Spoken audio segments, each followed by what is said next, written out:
It's Ohio State Week 4, Penn State football. Hit that like button if you think Penn State can hang with the Buckeyes. If you don't, hit the like button anyway. We're trying to get to 500 likes.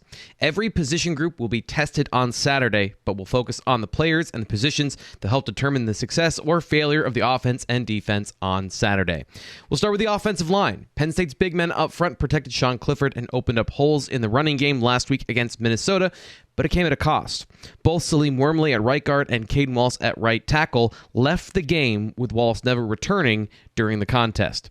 The team was already without left guard Landon Tengwall, whose status for this weekend is still up in the air. Protecting Sean Clifford so that the senior quarterback can attack the Ohio State secondary downfield is essential. This group is one of the few positions that Penn State has a chance to attack on Saturday, according to Spencer Holbrook of Letterman Row, who joined the BWI Daily Edition on Wednesday. With a renewable emphasis on the ground game by Ohio State, Penn State may very well have to throw their way to victory. Speaking of points, Penn State pass catchers need to come up big on Saturday. The tight ends Theo Johnson and Tyler Warren had a breakout performance against Minnesota, which opened up the passing game for Parker Washington and Mitchell Tinsley at receiver. Penn State needs to score points against Ohio State, so the Nittany Lions will need the very best from this group on Saturday. On the defensive side of the football, the linebackers are once again under the microscope. The Nittany Lions have done a fine job of shutting down most zone rushing attacks this year, which is the basis of Ohio State's ground game.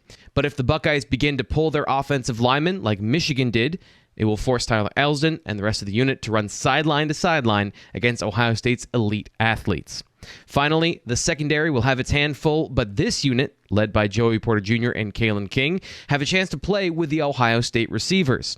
How much they can handle going toe-to-toe with those players will determine how well Penn State can hang with the high-powered Ohio State offense and allocate more resources to stopping Mayan Williams and Travion Henderson on the ground. That will do it for our look at Penn State Open Practice. Subscribe to Blue White Illustrated on YouTube so you don't miss any of our analysis of Penn State football.